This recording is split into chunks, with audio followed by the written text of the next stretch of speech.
Good morning and a good Erev Shabbos. Good morning and a good Erev Shabbos, Rabbi. This week's parsha is Parshas Mishpatim. I have to apologize. I did prepare a whole shmooze, if you could call it preparing, but a whole shmooze on Parshas Mishpatim. But I'm not really going to be saying much about Parshas Mishpatim. I'll say a small point, but I'm going to be talking about something else. The great tzaddik of Shimshon Pincus, Zecher Tzaddik Livracha, I was unfortunately never zeicha to meet him. His sister was actually best friends with my aunt, and I never got to see him. Maybe other Rebbeim, they did get to see Shimshon Pincus. I'm very fortunate to learn at night a sefer of Shimshon Pincus with someone here in the yeshiva. Shimshon Pincus, a tremendous person. His Sfarim in Hebrew, his Sfarim in English, they really are transformational Sfarim. And although I never got to see him in person, I did get to see one video of his. 1 year, Shimshon Pincus, who lived in Eretz Yisrael, who lived in the city of Ofakim, came to America, and he spoke by the Agudah Convention. I think this was by the Agudah Convention. At that time, there had been some terrible terrorist attacks in Eretz Yisrael. And his job by the Agudah Convention was to speak about the matziv, the situation in Eretz Yisrael. And he got up to speak, and you can imagine, this bus was bombed, that bus was bombed. My brother was in Eretz Yisrael at the time when he heard the very famous, unfortunately, number 2 bus bombing in 1998, I think it was. Something around then, 99, 2000, I don't exactly remember when it was. And Rav Shimshon Pincus was there to speak about it. And his first words were this. He got up, and like it says in Parshas Shlach, Perek Yudaled Pasuk Zayin, the end of the pasuk, he said, Toiva ha'aretz ma'oid ma'oid. The land of Eretz Yisrael is very, very great. And then he went on, and you can find this video out there. He went on to speak for perhaps 10 minutes on how tremendously beautiful, incredible, astonishing the greatness is of Eretz Yisrael, the people of Eretz Yisrael, the children of Eretz Yisrael, the Rebbes of Eretz Yisrael, the working people of Eretz Yisrael, the elders, the young people, the weather of Eretz Yisrael, the trees of Eretz Yisrael, the yeshivas of Eretz Yisrael. And he went through it. Toiva ha'aretz ma'oid ma'oid. Only after speaking for 10 minutes on the greatness of Eretz Yisrael was he ready to start talking about the difficult situation that had been going on there at that time. But it needs to start with Toiva ha'aretz ma'oid ma'oid. The land of Eretz Yisrael is very, very great. My Rabbi, who should live in Bior, it says in the Shulchan Aruch, he would say over, it says in the Shulchan Aruch, he says over, that it says that when a person is the last week of Shavavim, like Yasha pointed out, the last week, although it's not the end of the time when people could work on their Shmiras Einayim and other Kedusha and Yanim, but in Shavavim, it's the last week Mishpatim. And the Shulchan Aruch says that a person should stay away from arayas, stay away from inappropriate relationships and seeing inappropriate things. Ma'oid, ma'oid. Ma'oid, ma'oid. My Rabbi says, why does it say stay away from it? Ma'oid, ma'oid. Stay away from it. Ma'oid, ma'oid. Stay away from it. Or stay away from it a lot. Ma'oid. Why ma'oid, ma'oid? Very, very. And he would say, because if you think that you're far enough from inappropriate images, bad videos, your filter is good enough, you're not far enough. Ma'oid, ma'oid. Go very, very far. Take one more step, because it's still not safe. And the same is true when we're talking about Eretz Yisrael. Toiva ha'aretz ma'oid ma'oid. When you're talking about Eretz Yisrael, you think you said enough nice things about Eretz Yisrael? You appreciate Eretz Yisrael enough? You think so? Ma'oid, ma'oid. Another step. Keep talking more about Eretz Yisrael. It's the land that Hashem gave us. Avram, Yitzchak, Yaakov, the Shvatim, 133 generations ago. That's it. 133 generations. He gave it to them, and he gave it to you, and he gave it to you, and he gave it to you, and it's your land in Eretz Yisrael. Toiva ha'aretz ma'oid ma'oid. And that's how Rav Pincus started that drasha. The past couple of days have given people the opportunity to chas v'shalom say the opposite about Eretz Yisrael. There was tragic news a couple of days ago, yesterday. Tragic, but it was really an expression of tragic news that had been 18, 19 months in the process of it. It's bad news. It's terrible news. When, I don't like to call it October 7th, when Simchas Torah, when that massacre on Simchas Torah happened, it started a process that perhaps Eretz Yisrael, is it not Toiva Aretz Moed Moed? Is it perhaps not a tremendously great and beautiful place? Is it not the place that we all want to be? The place that we all want to return to, Chas v'Shalom? I went to Eretz Yisrael during the summer. I was supposed to be there for 24 hours, ended up being there for less, perhaps 15 hours. But I got to be in Eretz Yisrael just to have my feet on the floor there. Just to go out of the airport, walk around a little bit, go into the old city, go to the Kaisel, and go to the Kaisel again, and go to the Kaisel again, and go to the Kaisel again.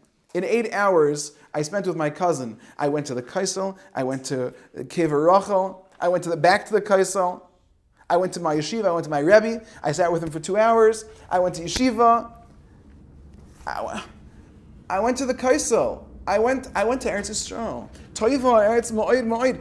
It might seem like there are things not so great. Toiva Eretz Moed Moed.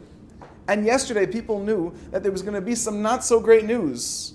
And again, it was an expression of not so great news that had already been around, unfortunately. But you're going to know about it right in front of you. I can't even talk about it. I can't say what it was. I'm not capable of talking about it. But you know what I'm talking about. The terrible news about this family, about our family. But Toiva Aretz Moed Moed. Toiva Aretz Moed Moed. People passed away. We spoke, was it last week, 2 weeks ago, we spoke about the young lady, Agam Berger, and her words, Derech Emunah, Bacharti, that she chose a life of Emunah, and how she had transformed her life until this day. It's not like she stopped. You're hearing stories about her when she came back, about being Mikadesh HaShabbos. How she came out of that, saying, not how could Hashem do this to me, but I feel so close to Hashem because He's the one who kept me going through that whole time in caves and wherever I was. And she was, so to speak, one of the lucky ones who came out. But Toiva Aretz Moed Moed. Today, we asked a question in class, and somebody said an answer which really I'm going to be thinking about Be'ez Hashem for years. Shalom said an answer on a question that we had. Really, it is mamish min hashamayim, this answer. It's beyond. This pshat that he gave is beyond. And in a certain way, it's perfect for our time period. The pasuk warns us in this week's parsha, Kol almona v'yasem lo yisa'anu, a person may not mistreat any orphan or widow, chas v'shalom. And it continues. It says, if a person will mistreat them, ki im tzoik yitzak elai, they're going to call out to me, Hashem. Shamoya eshma tzakas, I will listen to their cries. Hashem said, I will be angry, which means Hashem will punish. I will kill that person with the sword. And this person's wife will be a widow, and his children will be orphans. Now, it's a very powerful pasuk, and as we learned, Rashi says it's not referring to simply orphans and widows. It's referring to anyone who's what we called a bullying target. A person who you would imagine, oh, that guy, when he goes into high school, he is going to be so bullied. That type of guy, there's a special pasuk in the Torah. If you mistreat that guy, Hashem will, unfortunately, pay this person back very, very severely. And a woman who is in such a similar state, Hashem will pay them back very severely. But we were very bothered, and this is not our question, this is a question that was asked by many, including the Minchas Chinuch asks. The pasuk's talking about not mistreating a orphan and a widow. Two people, a man and a woman. Yet the pasuk then continues, Im ane sa'ane oisai. If a person will mistreat oisai, doesn't mean them. Oisai means him. Ki im tzoik yitzak elai. He will call out to me, Hashem says. Shomoya eshma tza'akasai. I will surely listen to his cries. Now, on one hand, if there's one of the two, an orphan or a widow, which is more likely to cry, you'd imagine it would be the widow. As the Gemara says that Nashim are closer to tears than men are. And yet this pasuk seems to imply that if he cries out, then I will listen to him. What happened to the widow? Kol almana v'yasem la'yisanu. Any orphan or widow you don't mistreat. Tzoik yitza, he will cry out. So there are pshatim that a person can give. Shalom Reed gave a pshat that is beyond this universe. It is so beyond this universe, as great as respect I have for Shalom Reed, I'm telling you that he must have davened, he must have been the chazan this morning in yeshiva, in some exceptional way for Hashem to send this vart down into his mind. I don't understand where this came. It almost reminds me, before I tell you this part, it almost reminds me of a very famous story. They say something about the Marshal, about the Beis Yosef, where he was working on a certain topic, he came up with an answer, and then he met somebody, and he asked him the same question, and somebody who was not on the level of the Marshal, Shlomo Luria, came up with the answer. And the Marshal was so, how could he come up? So once he came up with this vart, this other person was able to come. It came down from Shemayim. This answer came down from Shemayim, Shalom Reed's head. Listen to this pshat. He said, you know who it's talking about? Ki im tzoik yitzak, im ane ta'ane oisai. You know what it's talking about? This widow and this orphan, they're missing someone in their life. They're missing their father. They're missing their husband. And you know that husband is now in Shemayim, and he cannot do anything to help out this kid. So when you harm an orphan, and you harm a widow, im ane sa'ane oisai, if you will cause him pain, him in Shemayim pain, ki im tzoik yitzak elai, he in Shemayim, the father, the husband in Shemayim, is going to cry out to me. Shomoya eshma tza'akasai, I will surely listen to his cries. Isn't that a beautiful pshat? A beautiful pshat. It is a transformative pshat. You start up with people down here. Don't think that there's not someone in Shemayim who is looking out for them. And that someone in Shemayim is davening. And that someone in Shemayim has a front row seat to the Eibishter. And he's going to go to Hashem and he's going to say, that person down there, he can't start up with my wife. He can't start up with my kids. What a pshat. What a pshat. Each one of us has someone in Shemayim, and he doesn't have to go to anyone. It's Hashem himself. Im tzoik yitzak, im anesana, you start up with us, you start up with him. He will answer, he will punish, he will defend. Like this pshat that Shalom said. Yesterday, the world heard terrible news. And then, if it wasn't bad enough, the news got even worse because of all these disgusting terrorists, whatever it is. How it is that the news got worse, and do your research. And then starts trickling out news. And the news comes along with a huge statement, like Rabbi Milstein spoke about this morning. The news comes out with a big statement. And that statement is, Toiva ha'aretz ma'od ma'od. Hashem said, I've got it. Im tzoik yitzak, im anasana yisai. You're starting up with me. I'm taking care of the situation. I mustn't share this. I want to share some things about that statement from last night. I'm going to read it straight from here. Last night, I'm reading it from the source. Last night, a young lady noticed a suspicious object on a bus in the center of Israel. She reported it to the driver, who pulled into a station, got everyone off the bus. She noticed something on a bus. I'd imagine when I'm on a bus at night, I'm tired, I'm exhausted. I'm not noticing anything. Perhaps I noticed that sign that says, if you see something, say something. But beyond that, I'm not noticing anything. I am noticing that the wall looks somehow comfortable enough to sleep on at this point. But she noticed something. She reported to the driver, who pulled into a station, got everyone off the bus, at which point the bus blew up and was completely destroyed. But that wasn't the end of it, not even close. Over the hours that followed, an additional 4 bombs were discovered on buses. Some of them exploded, others were taken apart before exploding, some malfunctioned. There were 15 buses that were supposed to explode this morning. According to the reports, the terrorists set the timer for 9 p.m. instead of 9 a.m. In addition to the 15 buses, 5 suicide bombers were set to detonate bombs on the light rail in Yerushalayim at the exact same time, all in the center of Israel. Keep going. Where did this come from? Not Gaza. It came from what's known as the West Bank, Chas v'Shalom, the east side of Eretz Yisrael. They were supposed to enter at that time. They were going to have what they call October 7th, Part 2. That was what's supposed to happen. The idea was as the buses blew up and the terrorists blew up, all of the security personnel, ambulance, you can imagine, we're all going to have to go to those areas so as to take care of everyone there. At that moment, the security fence on the east side of Eretz Yisrael would have a tremendous invasion. And by the way, in case you don't know, the east side of Eretz Yisrael goes straight into Yerushalayim. That's the east side of Eretz Yisrael. The east side of Eretz Yisrael, which is totally secure and protected.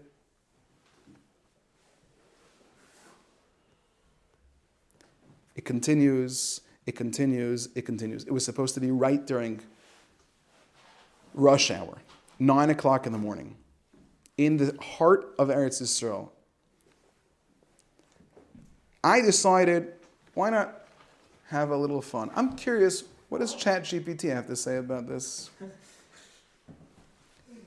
ChatGPT said like this, and I'll read it straight from ChatGPT. Interpreting the event, a secular or scientific perspective might suggest human error, vigilance, and luck played key roles.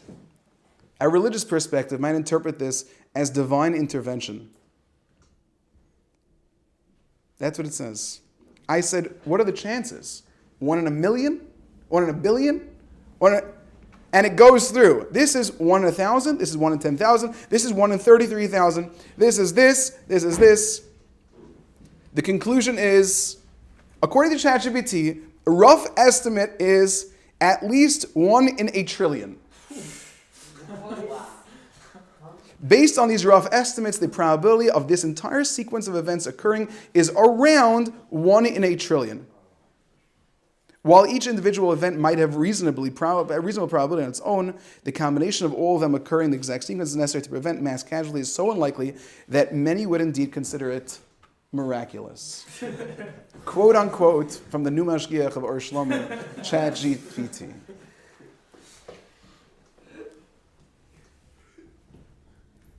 Why am I not losing my free will right now? I feel like my free will should be gone. I just saw Hashem right in front of me. Hashem just said, I did something obviously miraculous. Right in front of me. The whole world watched it. The whole world. Every human being on planet Earth, outside of 14 people in Uganda, every single person on planet Earth knows Hashem just saved the Jewish people. Hashem saved the Jewish people. In the month of Shvat. It was a day, Chav Beis Shvat, I'm not sure what yesterday was. I think it was Chav Beis Shvat. Hashem saved the Jewish people. I don't know why. You know what? I asked somebody the other day, do you think, at first I said to the person, do you believe in Hashem? The person said, yeah. I said, do you ask yourself, why is Hashem doing this? Terrible, what happened with this family, and etc. Why? Do you ask yourself why? I don't know. He said, yeah, he does. Someone in the yeshiva. He said, yes, he does ask Hashem why. And he doesn't know the answer. I don't know the answer for this one either.